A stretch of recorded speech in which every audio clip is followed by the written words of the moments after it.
our goal is going to be to take a look at what actually happened during the War of 1812. Because realistically, if anyone knows anything about the war, it's because of two things.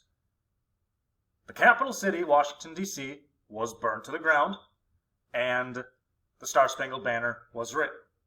And those are two critical events, but it's worth getting a brief overview of what else happened during this whole affair. Now, the fighting does begin in the north, so think the Great Lakes region, because one of the initial goals of the Warhawks was to invade Canada. Now the U.S. starts this war with 7,000 soldiers and 16 naval vessels. 16, 1-6, so we are dramatically outnumbered. However, our naval commanders do have significant experience, which is going to come in handy during actual combat. Now, as you can see, we tried to invade Canada using Fort Detroit, Niagara Falls, and the Hudson River as launch points. Not only did these fail, they failed spectacularly. Detroit was even taken by the British, and these failed attacks are going to end any serious thought that Canada will become part of the United States of America. One of the things that we discover is, during the Revolution, we thought, hey, we can rely on militia. We've got militia. It's all good. The problem with our success in the Revolution is we thought that militia was all that it took to win a war. Now, American militia, especially those in the northeastern states, refused to cross state lines to fight. They saw their goal as protection of their state, not to invade a foreign country, in this case, Canada. So we realized that not only can we not rely on them, the militia cannot consistently defeat British regulars because they're regulars, they're professionals. This is what they do for a living. So it's not really going to work out. Now, the British, to their end, only sent 9 frigates and 2 battalions of men to fight in North America, because North America is seen as a sideshow. War of 1812, Napoleon invaded Russia in 1812, and Napoleon is basically on his quest to conquer Europe, maybe the world. He's viewed as a more serious threat than the Americans. Now, in the early stages of war, this helps us out when the fighting is concentrated near New England and upstate New York. So we've seen that invading Canada isn't necessarily going to work. But President Madison believes securing Lake Erie is crucial to defending our border with Canada. So the man you see right there, Oliver Hazard Perry, 27-year-old Oliver Perry, is placed in charge of those defenses. He defeated the British forces in the very bloody Battle of Lake Erie, and he sent word to the land commander, William Henry Harrison, the same guy who was the victor at Tippecanoe. He sends word of victory to William Henry Harrison. Harrison was ready to invade with his land forces. He just wanted to wait till the time was right. So he defeats the British and their native allies in the Battle of the Thames. Thames is pronounced Thames. Tecumseh is among the dead. Tecumseh's alliance dies with him because he was the glue that held it together. With him gone, it falls apart. Now, this will allow the United States to reclaim the northwest frontier, so to speak. This is that northwestern territory that's north of the Ohio River, east of the Mississippi. So it will allow us to secure the Northwest. So in the early stages, it goes well. Now then the fighting shifts to the south. We suffer a setback when Napoleon is deposed, meaning Napoleon is defeated. Now, it took a coalition of Prussian, Austrian, Russian, and Swedish forces to take him out. But now we're worried because Napoleon's gone, so the British can focus their resources on defeating us. Now, once Napoleon is deposed, this is a reality.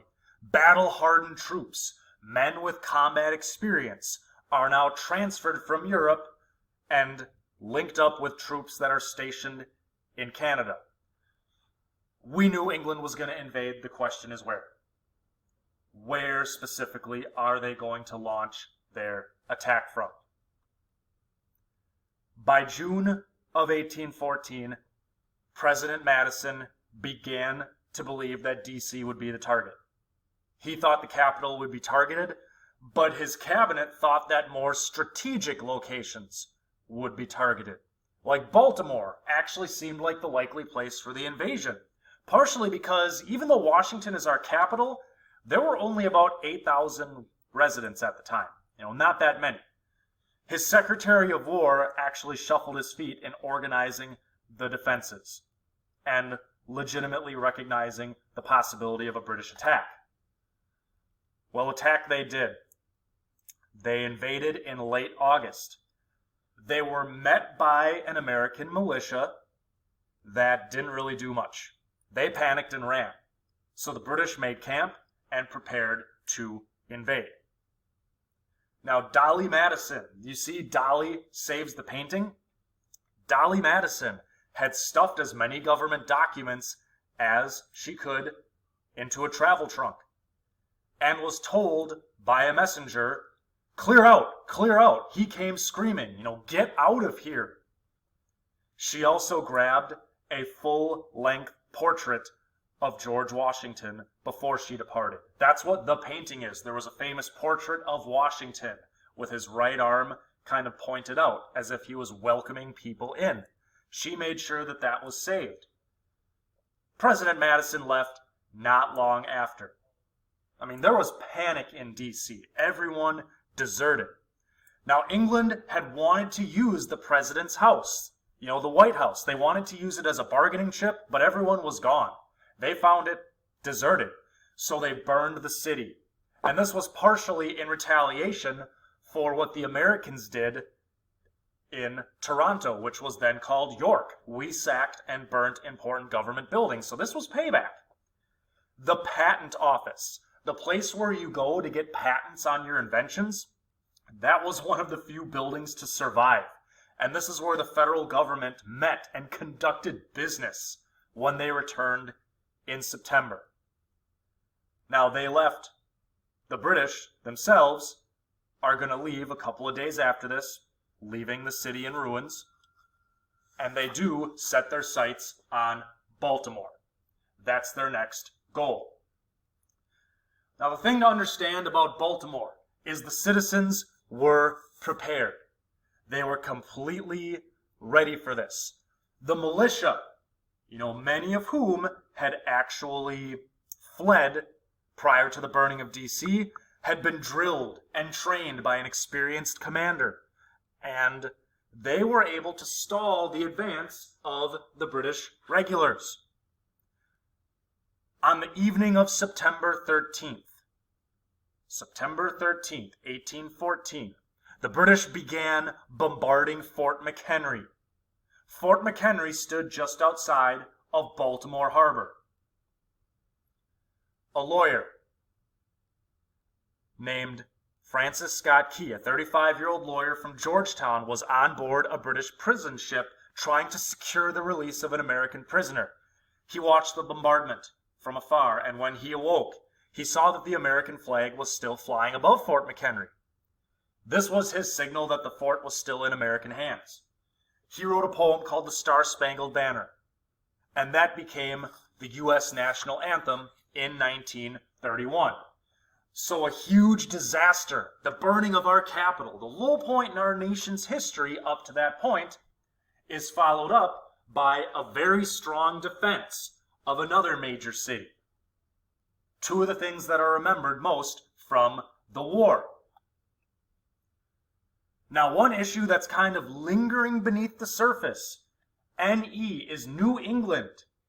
Will New England commit treason? Now, in the aftermath of the burning of the Capitol, Northern congressmen attempted to raise a vote to move the capital back to Philadelphia. We can see here, move capital back to Philly. Not only are their militia refusing to help with a Canadian invasion, they want to move the capital back to Philadelphia, and they tried to reason that it was cheaper than rebuilding, and it was unlikely for the British to return if the government had simply moved. Now, the plan is kind of narrowly defeated, 83 to 74, but President Madison is continually worried about the threat of New England secession. In fall of 1814, the state of Massachusetts actually put out an all-call for a convention of New England states, and the stated purpose was to lay the foundation for a radical reform in the National Compact. That sounds like secession. You know, Connecticut and Rhode Island agreed to attend, and there were individual counties in New Hampshire and Vermont that chose delegates. We see the phrase Federalist stronghold here. Remember that Madison is a Republican, just like Jefferson before him. New England is still the stronghold of Federalists. And of the 41 representatives from this region, only 2 of them are Republicans. We know this as the Hartford Convention because it took place in Hartford, Connecticut, and the results of the convention were made public the next January. Now, there wasn't an outright call for New England to secede, but the demands were clear. It was crystal clear what they wanted. They called for certain states to pay for the defense of their own territories, and they wanted to withhold federal tax dollars to do so. So instead of paying more to the federal government for the common defense, like the Constitution, they wanted to just take care of themselves. That's what New England to defend their own territory means.